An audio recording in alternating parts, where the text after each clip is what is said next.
días. Estamos acá con el doctor Luis Guillermo Vélez, experto colombiano en temas de enfermedades de alto costo, con el doctor Manuel Jumpa, presidente ejecutivo del FISAL, y también con Henry Maquera, que es el secretario ejecutivo del FISAL.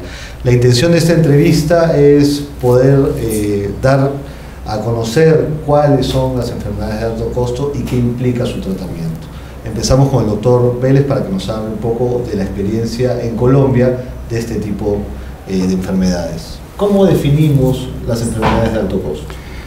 Bueno, buenos días para todos. La definición por naturaleza de una enfermedad de alto costo es toda aquella enfermedad que tiene una baja prevalencia, o sea, ocurre no con la frecuencia que pueden ocurrir otras enfermedades, que su costo de atención es muy alto, no solamente para el sistema que lo atiende, sino para la familia que tiene que manejar ese paciente, que a su vez produce una alta incapacidad para el usuario, dependiendo de la edad, y si es una persona que está en la edad productiva, produce pérdida de la capacidad productiva y por lo tanto de la capacidad de generar recursos para esa persona y para su familia.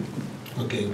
¿Cuáles son las enfermedades de alto costo más comunes? Bueno, hablar de un listado no depende de muchas cosas, incluido del propio país, de la zona y del perfil epidemiológico que tengan, pero hay unas que se vuelven comunes a todas, como la enfermedad renal crónica, que está recibiendo diálisis, hemodiálisis o trasplante, todos los reemplazos articulares, el paciente con gran quemado, todas las complicaciones neurovasculares, accidente cerebrovascular, el infarto agudo de miocardio y todo lo que conlleve a un proceso de trasplante, como para hablar de las que hacen sintonía común en todas partes.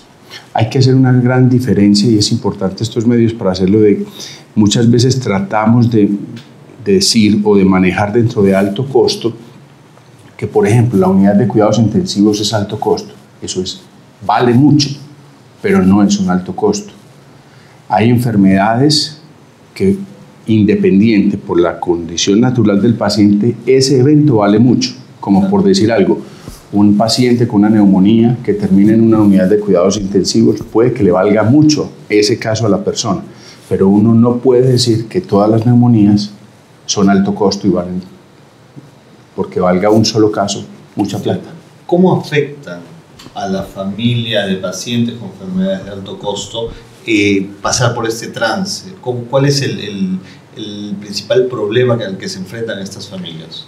Lo primero es que la gran mayoría de las enfermedades de alto costo son prevalentes, son crónicas, se mantienen en el tiempo. Y eso hace que estas familias tengan que destinar mínimo una persona para cuidar a ese enfermo. Dos, que tengan que hacer un gasto de bolsillo muy alto, dependiendo del país o del sistema donde estén vinculados, para poder gestionar y sufragar el tratamiento que amerita la atención de un paciente de estos. Tres, lo saca de la vida económica, muchas veces al usuario y al paciente y a quien lo cuida. Entonces, muchas de estas enfermedades terminan siendo ruinosas para una familia promedio en cualquier país. ¿Cuál es la alternativa que tienen estas familias para poder cubrir este tratamiento sin sufrir todas estas consecuencias? Bueno, lo ideal, y hablo por la experiencia colombiana, que es lo que estamos tratando de mostrar y de conocer aquí, es que haya una posibilidad de acceso a los sistemas de salud, donde haya un sistema equitativo, universal, que le permita acceder a los recursos de salud que el país dispone para la atención de esos pacientes con una cobertura mucho más amplia. ¿Cómo podría financiarse en Colombia, por ejemplo? ¿Cómo se financia este seguro? En Colombia, las enfermedades de alto costo hacen parte del plan obligatorio de salud. Es financiado. Colombia tiene dos sistemas, dos regímenes. Uno que es el contributivo, donde están afiliados todas aquellas personas que tienen un contrato de trabajo o capacidad de pago, y las que están en el régimen subsidiado, que no tienen capacidad de pago, que por ellas paga el Estado. Dentro de su plan de beneficios hay un nivel que se llama alto costo, y así ellos tienen acceso a recibir estos servicios de alto costo. Okay. ¿Hace cuánto tiempo se ha implementado este tipo de seguro en Colombia? Esto nació con la entrada en vigencia de la Ley 100 del 93 en Colombia, que cambió el modelo de salud y nos llevó a un modelo de aseguramiento que ha ido aumentando en sus coberturas hasta llegar al aseguramiento universal, que es una de las pautas que tiene como meta el gobierno peruano, que me parece que es un camino adecuado para lograrlo. Okay. ¿Cuáles son los resultados a este tiempo de este tipo de aseguramiento? ¿Cuál es la experiencia colombiana con respecto a resultados? Pues desde mi óptica son grandes resultados. Uno pudiera mostrar y certificar que antes de entrada en vigencia de la Ley 100, solamente el 30 o el 40% de los colombianos estaba cubierto en salud. Hoy el 98% de los colombianos está cubiertos con un seguro, tiene una prima y tiene una entidad detrás de ellos que responde por ellos. Tenemos mayor accesibilidad a los servicios de salud, tenemos unas coberturas y unas enfermedades totalmente cubiertas. Estamos en el proceso de mejorar el impacto y el resultado en salud. ¿Se podría implementar este modelo, el modelo colombiano, a una realidad en el Perú? Bueno, yo creo que cada país tiene sus condiciones, porque así como tenemos la experiencia de Colombia, también tenemos la experiencia de Uruguay, que en este sentido ha dado pasos sustantivos. Primero con un modelo que no les dio muy buenos resultados, pero los 3 últimos años han reinventado el modelo y está funcionando el día de hoy, y en realidad es un buen ejemplo para los otros países. Creo que nosotros tenemos la Ley de Aseguramiento Universal. La ley nos dice que las enfermedades de alto costo son complementarias al Plan Esencial de Aseguramiento en Salud y están bajo el mandato del FISAL. Entonces, esto ya le da una característica propia a nuestro país.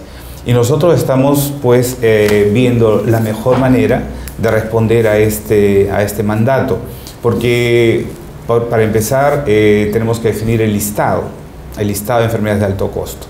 Este es un listado que tenemos que compatibilizar con el Plan Esencial de Aseguramiento, porque la ley dice que entre uno y otro es que cubrimos el aseguramiento universal, o sea, toda la población. En segundo lugar, definiendo los costos de estas patologías. El país, como usted sabe, para el país este es un tema nuevo, por tanto no tenemos información confiable, estamos construyendo una data, estamos construyendo un sistema de costos que nos permitan definir tarifas para estas enfermedades y por tanto también los aportes. Y en tercer lugar, buscando el financiamiento para este fondo. Este fondo ha tenido un impulso inicial, pero era para una patología, para un listado distinto, mucho más pequeño. Ahora tenemos un mandato mucho mayor y por tanto mayores responsabilidades y también mayores necesidades financieras. ¿Cómo se está manejando hasta ahora el tema de enfermedades de alto costo? Bueno, el tema de las enfermedades de alto costo lo estamos manejando, como lo dije, de manera complementaria, ¿no es cierto?, al Plan Esencial dentro del esquema de aseguramiento universal. En segundo lugar, lo estamos manejando en este sentido, tratando de que el Fondo Intangible Solidario de Salud responda a esta responsabilidad. Y en este sentido, estamos primero definiendo el listado. En segundo lugar, buscando dinamizar el propio fondo para que capte una mayor cantidad de fondos, mayor cantidad de presupuesto. No solamente al sector público, estamos dando iniciativas en el sentido de que el fondo pudiera captar eventualmente también fondos del sector privado y de la propia seguridad social, con lo cual estaríamos dándole una mayor potencia al fondo. Y en tercer lugar, tratando de responder junto con el Seguro Integral de Salud a la demanda cada vez más creciente de enfermedades de alto costo que están llegando al Ministerio de Salud. Una última pregunta, doctor Humpa. Las enfermedades que mencionó el doctor Vélez de alto costo coinciden con el Perú, quiero decir, ¿son las mismas en el Perú que en otras zonas de Latinoamérica, por ejemplo? En gran parte sí, porque compartimos un perfil epidemiológico latinoamericano y en muchos sentidos estamos en un periodo de transición epidemiológica que más o menos, digamos, tienen ciertas semejanzas. También tenemos algunas particularidades, obviamente.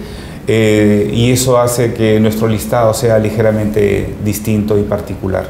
¿Cuál es la función o la intervención del Poder Ejecutivo, específicamente del Ministerio de Salud, en esta posibilidad de implementar un modelo de seguro para enfermedades de alto costo? Bueno, el doctor Ugarte, el ministro de Salud, ha puesto como primera prioridad el aseguramiento universal para todos los peruanos. En este sentido, busca tener una cobertura universal para todos los peruanos desde el nacimiento hasta su deceso. Y en este sentido, el aseguramiento universal tiene pues el plan esencial de aseguramiento que lo cubre en su gran parte de su vida, pero también tiene el listado de enfermedades de alto costo, es el que está a cargo del FISAL. Entre los dos tienen que cubrir el conjunto de enfermedades del país. Pero lo interesante aquí es que el Ministerio está además contribuyendo con el fortalecimiento de los establecimientos del primer nivel, es decir, la reforma de la atención primaria de la salud. Y estas dos cosas están ligadas de la mano, están asociadas porque tenemos que evitar que las enfermedades lleguen a ser enfermedades de alto costo. Tenemos que evitar que una hipertensión simple se convierta después en una enfermedad renal crónica y después termine en diálisis. Y eso implica que tenemos que reforzar la atención a la población en el primer nivel. Y el ministro Ugarte está involucrado en ese sentido, reforzando el primer nivel con mayor cantidad de médicos, con mayor cantidad de equipos, con mayor cantidad de recursos financieros y también de medicamentos. Y eso entonces tiene en el mediano plazo el impacto de que menos peruanos deben enfermarse y por tanto menos costo debe tener la sociedad para mantener. Pero al mismo tiempo, no solamente es un tema de costo, sino que vamos a tener una sociedad peruana mucho más saludable, mucho más productiva y en ese sentido mucho más próspera. Señor Maquera, ¿cuál es el rol del Fondo Intangible Solidario de Salud? Bueno, en este momento, acorde a esta ley de aseguramiento universal, el FISAL tiene la función de complementar las necesidades de atención que no llegan a ser cubiertas por el Plan Esencial de Salud. En este caso, lo que se ha visto es priorizar la necesidad que es grande en torno a un listado que justamente estaban comentando antes.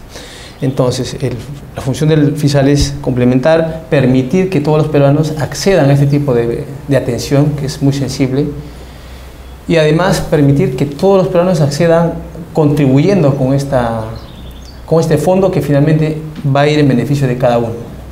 Este aporte y participación se va a dar en función al ingreso y al perfil de riesgo que puedan tener las personas. Queremos hablar y armar un tema de solidaridad para que el fondo se sostenga. ¿Cómo podemos hacer los peruanos en general para poder aportar o ayudar al tema de este fondo solidario? Yo creo que la oportunidad que se nos ha presentado ahora a raíz de la experiencia de Colombia apunta, en nuestra opinión, en tres sentidos. Primero, que el tema del alto costo es un tema que, si bien financieramente es muy elevado, el costo del tratamiento implica trabajar desde abajo, desde la población, con los hábitos de consumo, los estilos de vida, con determinantes de la salud, para que podamos de algún modo poder contener los costos que son de por sí caros, por definición, como lo decía el doctor Vélez.